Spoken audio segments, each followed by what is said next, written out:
Hi, tonight I'm going to be making you guys some chicken and dumplings. I guess my family and friends and stuff have kind of been requesting that I show them how to make stuff, and because I have literally no time, I figured it'd just be easier to make videos when I'm cooking my family dinner so that you guys can see how we do it and I don't have to write anything down for you or send it to you in a text message and then get phone calls and things like that. Not that you're completely inconveniencing me, because you're not, but because this just seems like a simpler solution to the problem. So quick little introduction. I'm a mom that works about 50 hours a week, sometimes 60, and I have 3 kids, and my husband is completely gluten intolerant. He can't have any gluten in his diet at all. He can't even have something that has touched a surface that has had something with gluten in it. It will make him very sick. So we have spent the past 3 to 4 years working on trying to learn to cook literally every single meal we eat, and make it taste like the things that everybody in the house likes to eat.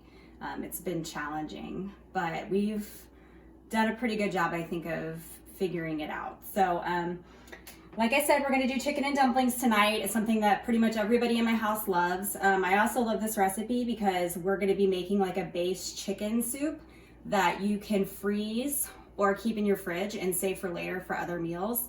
And because I'm so busy and I work so much, a lot of times I like to prep food ahead of time and just put it in the fridge, so that way all I have to do during the week is just heat it up and add whatever I want to it, and then we have a hot, fresh meal for everybody to eat. So I will show you exactly when you want to stop and do your storage if you're interested in prepping this ahead of time. It's not a fast meal by any means. I mean, anything that's super amazing usually isn't very fast, but it's good and it does the job and it's gluten-free. So here we go. What I'm going to show you is our ingredients. So what you're going to need to make this. So you're going to want a whole onion and dice it up. And if your kids are picky and don't like onions, you want to dice it up pretty fine, but you don't want to leave this out because onions are important to the recipe. It gives it too much flavor. You also want to do celery. My kids love celery, so I don't have to chop it up really fine. They'll eat celery raw with nothing on it. So I can leave this pretty chunky, and the same thing with carrots. My kids love carrots, so it's really not a big deal for me to leave the carrots chunky, but if your kids don't really like them, I would suggest, making them smaller so they kind of melt away a little bit. You're also gonna want chicken. So this is kind of a controversial area in chicken and dumplings. The traditional way to do it is to throw chicken in there with the bone and the skin, and you cook it away. That's how grandma made it. I don't have time for that because you have to pick out bones and skin, and it's just too much work for me. So I'm doing boneless, skinless chicken breast. It's easy. I pull it out, I shred it. I don't have to dig around for bones. It's a winner for me. We are feeding 5 people, so I have 4 chicken breasts here. That usually feeds everybody adequately. I've got chicken broth. So chicken broth is one of those things that has hidden gluten in it, so you need to be really careful if you're trying to not have gluten in your diet. Make sure you read your labels. Swanson's chicken broth is gluten-free. We got caught in this a lot of times, so just be very careful when you're picking out chicken broth. You might have to pay a little bit more for prepared chicken broth if you want it gluten-free. You could substitute the chicken broth with chicken bouillon if you'd like. But once again, if you're trying to be gluten-free, you need to read the labels because bouillon tends to have gluten in it as a binder. So be very careful with that. So for our dumplings, we'll be using gluten-free flour. Cup for Cup is the gluten-free flour that we love. It works in literally everything. It has not failed me in a single recipe so far. There's a lot of alternatives out there. This is more pricey than a lot of the other gluten-free flours. I have to order this on Amazon. It's very hard to find in the stores. And then we have baking powder for our dumplings. They're super simple. And then we have salt, pepper, bay leaves. This is kind of like a secret ingredient that I like to use. Don't leave it out. I promise you'll thank me. Olive oil, and then garlic, which my garlic's in the fridge. I didn't pull it out, but I'll show you when we put it in. So we'll get started. All right, so we're gonna just drizzle some olive oil in the bottom of the pan. My pan is pretty hot. I always use a stock pot for this. This is like my trusty stock pot. You need to make sure you have a stock pot that has a lid. But you just want to get your olive oil in there. Mine's really hot, so you're gonna definitely see some sizzle here. It's smoking like crazy. So I'm gonna dump all my veg in.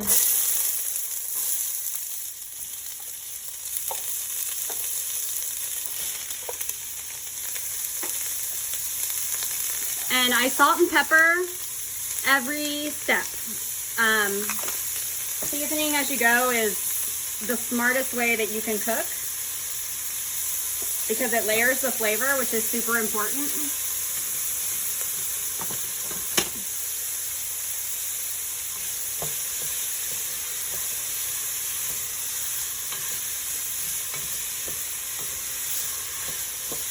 So you're gonna wanna let these cook down just for maybe a minute or two because you want the onions to be a little bit translucent. And they're already starting to calm down. They're releasing some of their flavor. The salt really helps to kind of do that for you.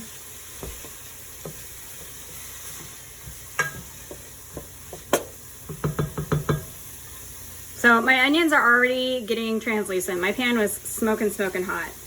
So now I'm gonna add my garlic. You don't want to add the garlic right when you added your veggies because garlic will burn really quickly and you don't want burnt garlic. Burnt garlic tastes bitter. It does not taste delicious. I guess I probably use like a tablespoon of garlic or so, minced garlic. This is just like minced garlic out of the jar. I don't have the energy to do anything else with my garlic besides buy it in a jar. But you want to let the garlic cook in here with the vegetables. Cooking the garlic releases the flavor as well. So we'll just let that go for another 30 seconds or so here. Everything's going to get really happy in the pot.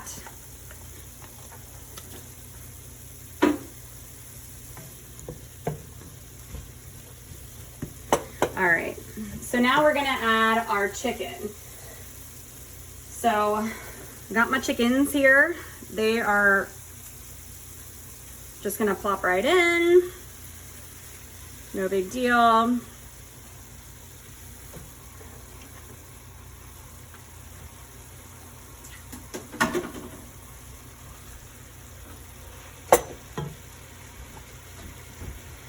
And then the next thing I'm going to do is I'm going to add my broth. So I am using 1 box of chicken broth.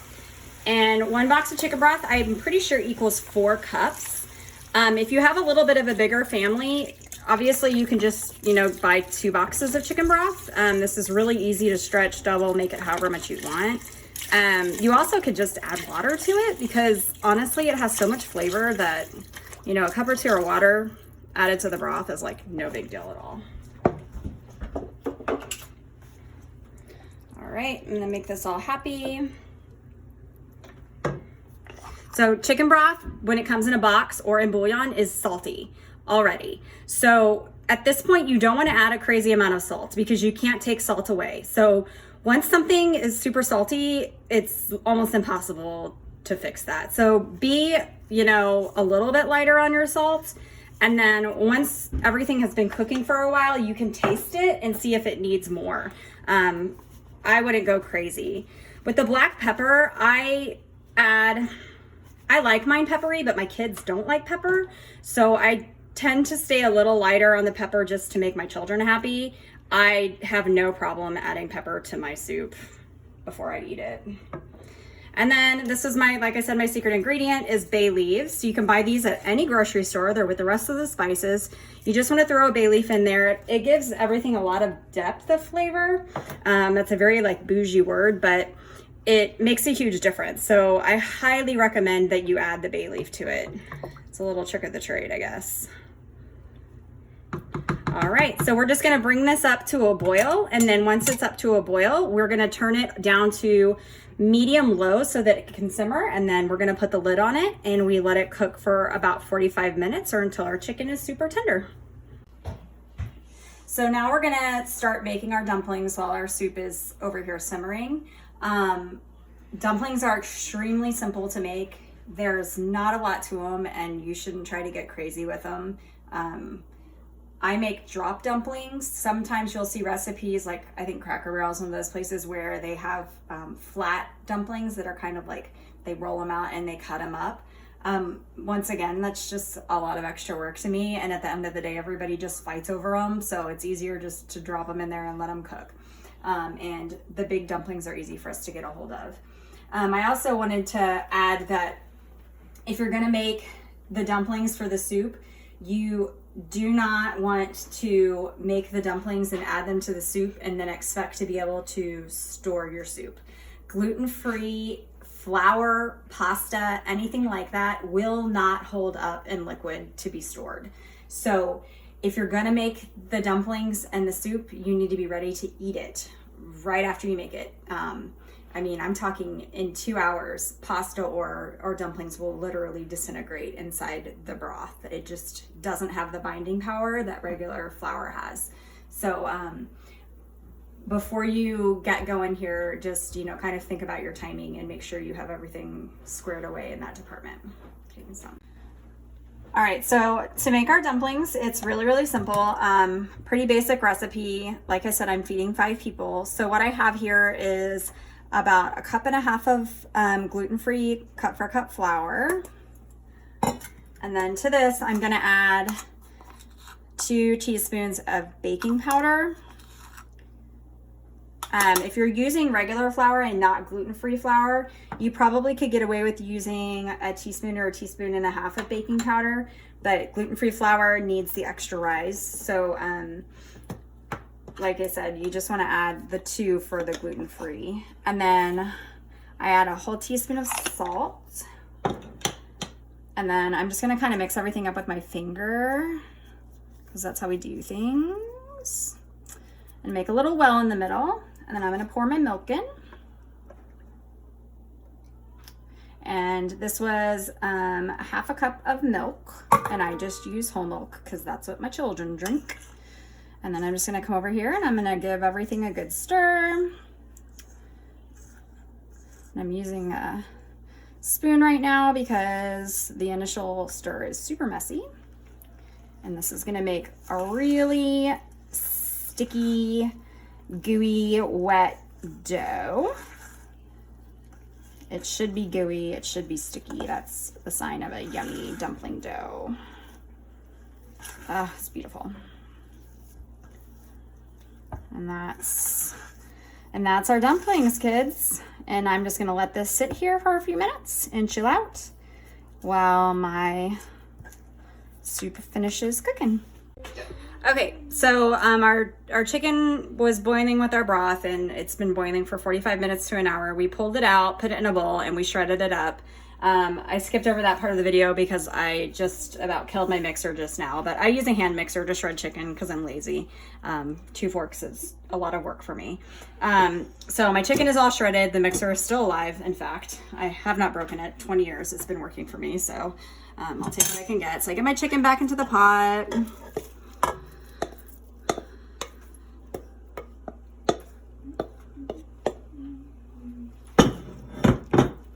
Looking delicious. So good. Okay, so now if you are meal prepping, if you are making this for 3 days from now, this is the point in the recipe where you're gonna stop and you're gonna taste your soup and make sure it has enough salt and pepper. And if it's good, then you're gonna turn off the heat, let it cool, and you're gonna store it. This can be frozen or it can be kept in the fridge. It stores beautifully. It actually, in my opinion, tastes better 2 days after you make it because that's had time to chill. But we are eating this tonight, so I'm gonna crank the heat up because I want my soup at a rolling boil when I add my dumplings. So we're gonna turn up the heat here and give it a minute or 2, and it's gonna come to a boil. All right, so our soup is starting to boil again. I need to point out that the bay leaf, you don't actually eat the bay leaf. So once you're ready to like get to the eaten part of the soup, you want to take this bad boy out of here. It's big. It's really easy to fish out. It's done its job. You don't need it anymore. So we're starting to rock and roll here. So this is the point where you're going to start working on your dumplings. So for drop dumplings, you're going to take your dumpling dough, and these are going to expand pretty significantly. So You probably like big dumplings, but this is a good size. It's pretty small. It's like the size of a quarter. So you're gonna drop it in there and just kind of let it do its thing. Space them out a little bit because they'll stick to each other if you put them too close to each other. And there's like nothing beautiful or scientific about this. It's messy. Your fingers are gonna get gross. They're gonna look rough around the edges, but that's what makes them beautiful. And you can already see I'm starting to like get fat and fluffy. That was a little big. And it probably seemed like in my bowl I didn't have that much dough, but because it gets so fluffy, it actually is so much dough. You're gonna have a ton of dumplings in here.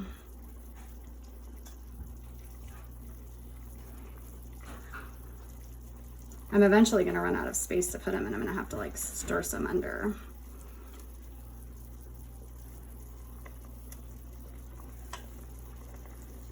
Oh my gosh, this smells so good. I wish you guys could smell how freaking delicious this is. Everybody keeps coming up here and looking over my shoulder to see what I'm making.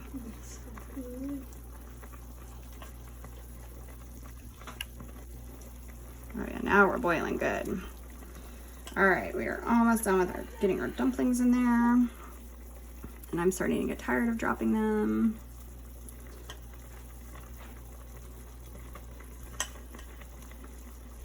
Okay, that one's gonna stick. All right, so we got our dumplings in. They're kind of rocking and rolling. I'm gonna give them a little nudge, a little zhuzh, but you don't want to break them up. So just kind of, you know, a little zhuzh. But they're all kind of separate in there, and they're doing good. All right, so we got them in here. They're cooking. Now I'm gonna turn them back down. My temperature is gonna go back down to medium low because you just want to simmer here. And I'm gonna put my lid on the pan. And then from here, my dumplings are now gonna cook. So you wanna let your dumplings cook for about 10 minutes. They have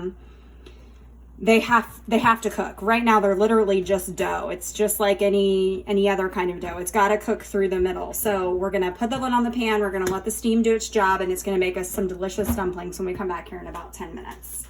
Been boiling here for about 10 minutes or so.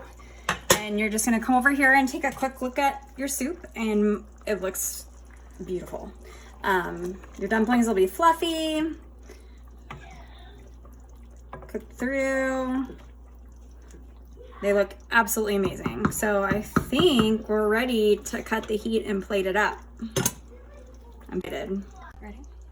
All right, so we're gonna, oh my gosh, that looks so freaking good. Get her in there. Now, sometimes you see like chicken and dumplings that's like creamy soup. That's not really my family's jam. We're more of like a chicken noodle soup based chicken and dumpling soup. But, you know, follow your heart. I guess if you want it creamy, you could add some heavy cream to it. But this is the end result, and it looks really, really delicious. And I'm pretty sure my family's about to go kill it. I did want to point out one more thing before I let you all go, is that the chicken soup base that we had before we added the dumplings to it can be altered in so many ways. You could use that base to make chicken noodle soup by just heating it up and adding noodles to it. You could use that base to make ramen by just adding sesame oil, soy sauce, maybe a little bit of sriracha, and maybe some ginger, and heat it up and add rice noodles, and you've got ramen soup. And you could make lemon chicken soup. There's so many different options for that base. So, you know, you should put it in your toolbox for the future, because you can make so many different things out of just that simple recipe that we started with. And I think that's it. We're gonna go eat supper because everybody's just dying out here. So thank you guys for watching, and you know, make sure you let me know down in the comments if you would like to see some other recipes, make recommendations. I'm happy to try just about anything. The sky's the limit. So, all right. Right. How's your chicken and dumplings?